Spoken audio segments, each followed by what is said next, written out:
অন্ধকারের উৎস থেকে উৎসারিত আলো, সেই তো তোমার ভালো। রবীন্দ্রনাথ ঠাকুরের অনুভবে বলা যায়, গভীর অন্ধকারের মধ্যে নিহিত থাকে আলোর উৎস। ঠিক যেমন রাতের গভীর অন্ধকারের পর আমরা সূর্যোদয় দেখি বা আলো দেখি, ঠিক সেইভাবেই আমাদের জীবনের সমস্ত অন্ধকার দূর হয়ে আমরা একদিন আলোয় প্রসারিত হব, এই আশা রাখি, এই প্রত্যাশা রাখি। নমস্কার। বাংলা কবিতা নামে ইউটিউব চ্যানেলের পক্ষ থেকে সকলকে জানাই শুভ দীপাবলির আন্তরিক প্রীতি ও শুভেচ্ছা। দীপাবলি মানেই আলোর উৎসব।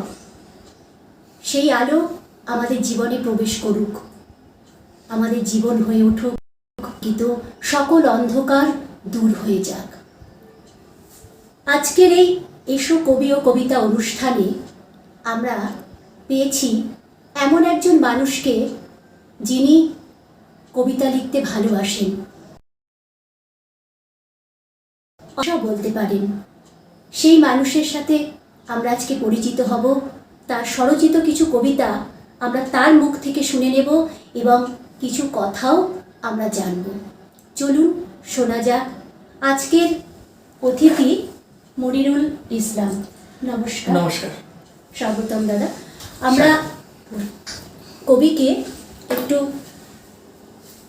সম্বর্ধনা জানিয়ে দিচ্ছি। একটা এসো কবিতা কবি অনুষ্ঠান পছন্দ। আজকে আমরা পেয়েছি কবি মনিরুল ইসলাম। আজকে আপনাকে পেয়ে খুব ভালো লাগছে। অনেক দিন ধরে ভাবছিলাম যে অনুষ্ঠানটা করব, কিন্তু যাই হোক নানা বাধা অতিক্রম করে আজকে সেই সুযোগটা হলো। এর আগেও আমরা কয়েকজন মানুষকে উপস্থাপিত করেছিলাম, সেটা হয়তো সেই এপিসোড আপনারা দেখেছেন, যে যারা কবিতার সঙ্গে ওতপ্রোতভাবে জড়িত। তিনি কবিও হতে পারেন, আবার আবৃত্তি শিল্পী হতে পারেন। আজকে আমরা পেয়েছি কবিকে। এই যে কবিতা লেখা, তার অনুপ্রেরণা কবে থেকে শুরু হলো, সেটা কি যদি দর্শকদের একটু বলুন। সবাইকে দিবাচ্ছা, আপনাকেও। আসলে প্রতিটা বাঙালি কবি, বাঙালি কবিতা লেখেনি এমন বাঙালি খুব কম আছে। তো আমাদেরও ছোটবেলা সেইভাবেই লেখা শুরু।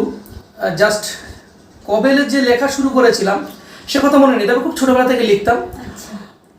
স্কুলের দেওয়াল ম্যাগাজিন যেগুলো বার হয়, তারপর স্কুলের ম্যাগাজিন, সেখান থেকে লেখা শুরু। ছোটবেলা থেকে লেখালেখি শুরু। তবে আমার পত্রিকাতে প্রথম লেখা আসছে 1998 সালে।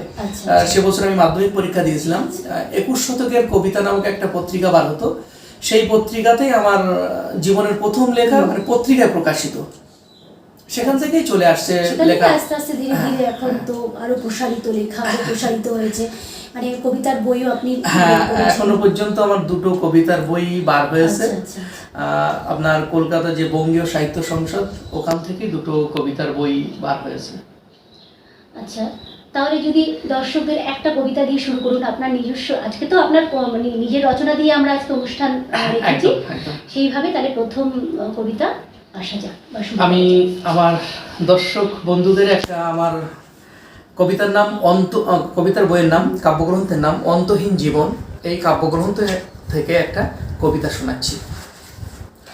প্রথমেই আমি সঞ্চালক মহাশয়া, দিদি, আপনার এবং দর্শকের কাছ থেকে আমি ক্ষমা চেয়ে নিচ্ছি যে কবিতা আমি মুখস্থ বলতে পারি না, পাঠ করে শোনাতে হবে আমাকে। সবাই কবিতা মুখস্থ বলতে পারে না, নিজের কবিতা অনেকে নিজে দেখেই আজকে আমি দেখেই পড়ব। ঠিক আছে, পড়ুন। কবিতার নাম স্মৃতি। বর্ষা শেষ, কালবৈশাখীর অবসান।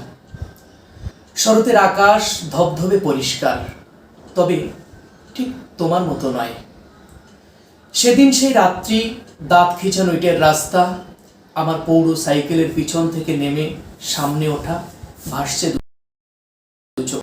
তোমাদের ওই শান্ত বাড়ি আর তোমার বেডরুম এলোমেলো সব। হয়তো আমি আসবো বলে কখনো কিছুটা গোছানো। তোমার হঠাৎ চলে যাওয়াটাকে আমি মানিয়ে নিতে পারছিলাম না, তাই যেতে পারিনি। তুমি বিশ্বাস করো, আমি তোমাকে ভালোবাসতাম। ভুলতে চেষ্টা করছি। জানো, মা আর ভাবিকে খুব মনে পড়ে, তোমাকেও, তবে ঘুমের মধ্যে।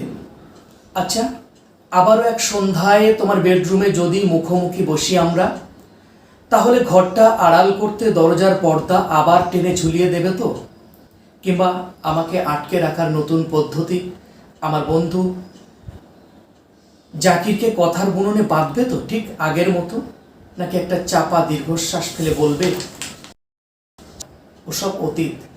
আর তোমার ছোট্ট শিশুটি যখন জিজ্ঞেস করবে মা ওটা কে, তুমি দিব্যি হেসে বলবে ওটা মামা। তবে আমি ভুলিনি তোমাদের সেই সরুগলি রাস্তা, তোমাদের বাড়ি, তোমার বেডরুম, আর তোমার বন্ধুর দেওয়া সেই খ্রিস্টান পাথরটা।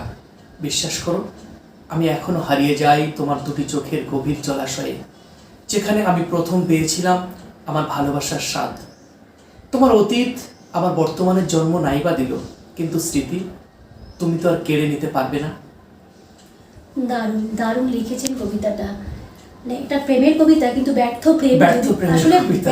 আমি জানি যে আমি একজন কবি, আমি কবিতা লিখি। ব্যর্থ প্রেমের মধ্যেই একটা আলাদা অনুভব, একটা আলাদা অনুভূতি আছে, যেটা আমরা যদি সব কিছু সহজেই পেয়ে যাই তাহলে সেটার মর্ম আমরা বুঝতে পারি না, কিন্তু না পেলেই তার মর্ম হয়তো আমরা বুঝতে পারি। কবিতাটার মধ্যে সেই অনুভবটাই প্রকাশ পেয়েছে। আচ্ছা, এই আপনি কোথায় থাকেন যদি একটু বলেন দর্শকদের।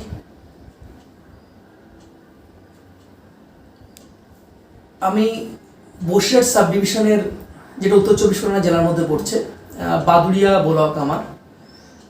আপনি ধরতে পারেন যে বাদুড়িয়া এবং দেওগঙ্গার যে মিডিল, সেখানেই থাকি, একটা প্রত্যন্ত গ্রাম। আচ্ছা আচ্ছা, গ্রামের পরিবেশটা আলাদা অনুভূতি হয়, কিন্তু যারা কবিতা লেখে তাদের মানে গ্রামের যে পরিবেশগুলো তাদের কিন্তু লেখার অনেক অনুপ্রেরণা যোগায়।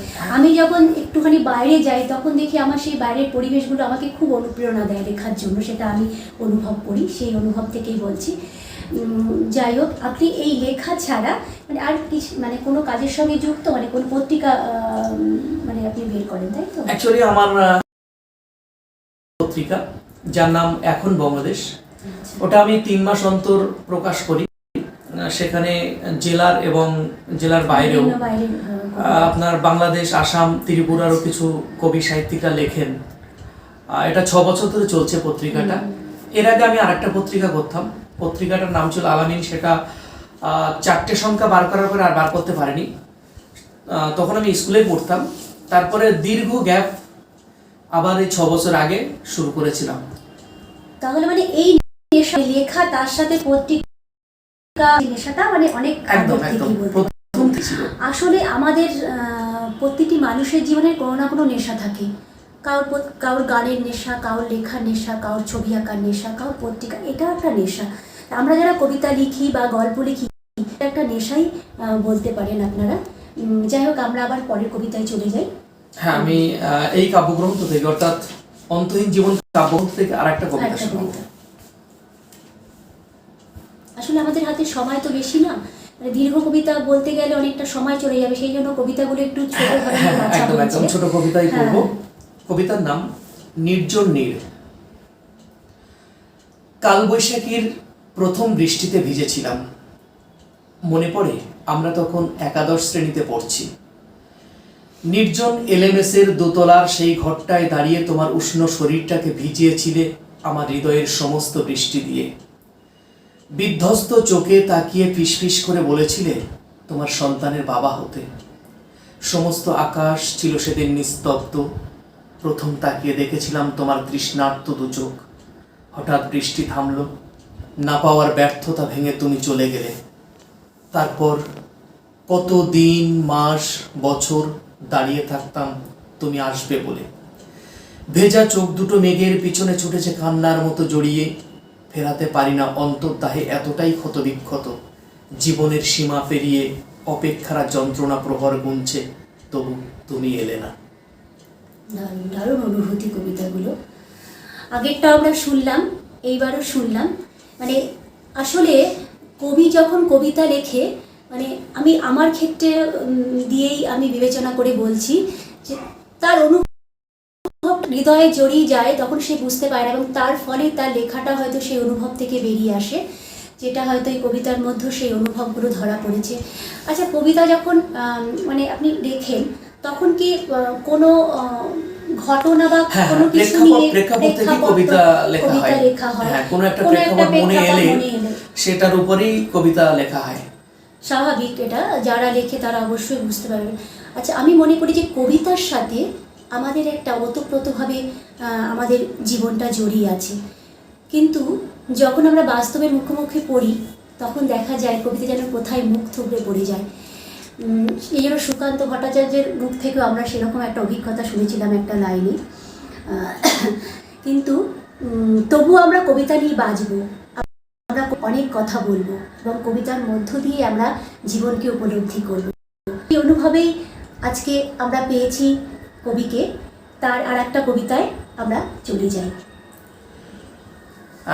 এবারে আমি একটা কবিতা শোনাবো। রিসেন্ট একদম যে বাস্তব ঘটনাটা চলছে আমাদের দেশের উপরে, যে কৃষকদের বিভিন্ন সমস্যার সম্মুখীনের উপর দাঁড়িয়ে তারা যে আন্দোলন করছে, তাদের পক্ষে, তাদের সপক্ষে আমার ছোট্ট একটা প্রয়াস, একটা কবিতা। এই কবিতাটা এবার আমি দর্শকদের শোনাতে চাই। কবিতার নাম হয় না যেন শেষ। জন্মভূমি ভারতবর্ষ, এটাই আমার দেশ। এই দেশেতে কৃষি কৃষক হয় না যেন শেষ।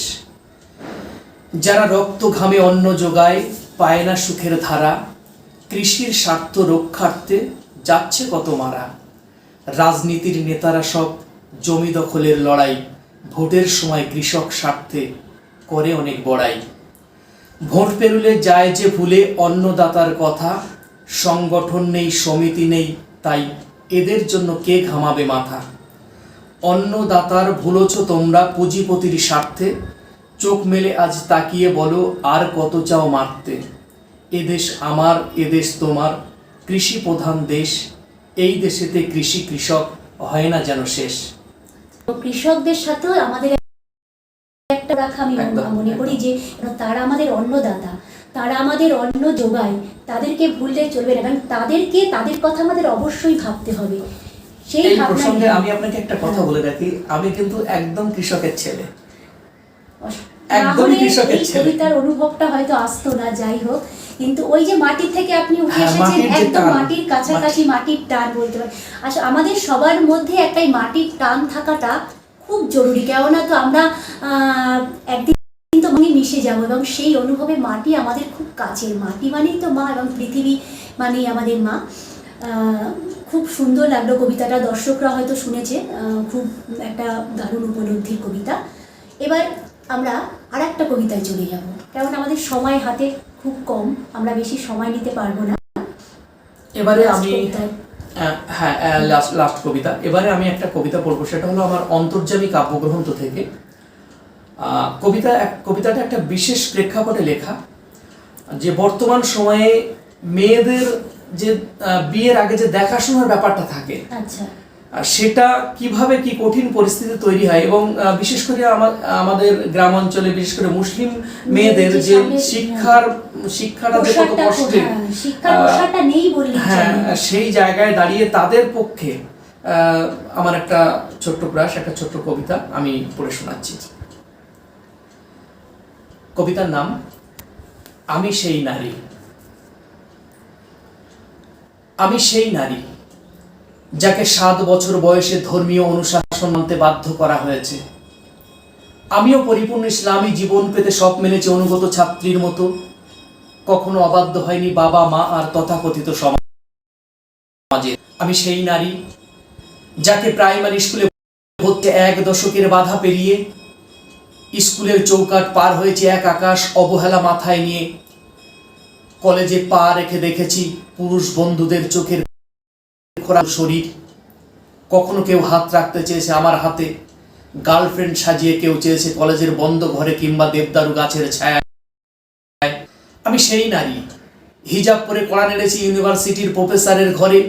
নির্জনতায় আমাকে চেয়েছে খাতা দেখার নামে, কখনো স্বাদ মিটিয়েছে টেলিফোনের ও প্রান্তে কথা বলে। পোশাকের অপবাদে চোখ টানা খেয়েছি প্যান্ট শার্ট পরা সহপাঠীদের ভুরু নাচিয়েছে ব্যাকডেটেড বলে। আমি সেই নারী যাকে বিয়ে করবে বলে দেখতে এসে পা থেকে চুল পর্যন্ত পরখ করেছে পুরুষ শাসিত সমাজ। কখনো স্বাদ মিটিয়েছে আঙুল দেখার নাম করে হাত ধরে, আবার কখনো কাপড় তুলেছে পায়ের উপর, দেখেছে চুল শরীরের মাপ আরো আরো।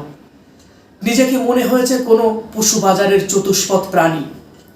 আমি সেই নারী উপযুক্ত পণ দিতে না পারায় যার বিয়ে ভেঙেছে 7 বার, কন্যা দায়গ্রস্ত পিতার শেষ সম্বল হারিয়ে শোধ হয়নি পণের মূল্য, বারবার খেতে হয়েছে শ্বশুর বাড়ির লাঞ্ছনা গঞ্জনা, জুটেছে স্বামীর হাতের মার কিংবা শ্বশুরের চোখ রাঙানি।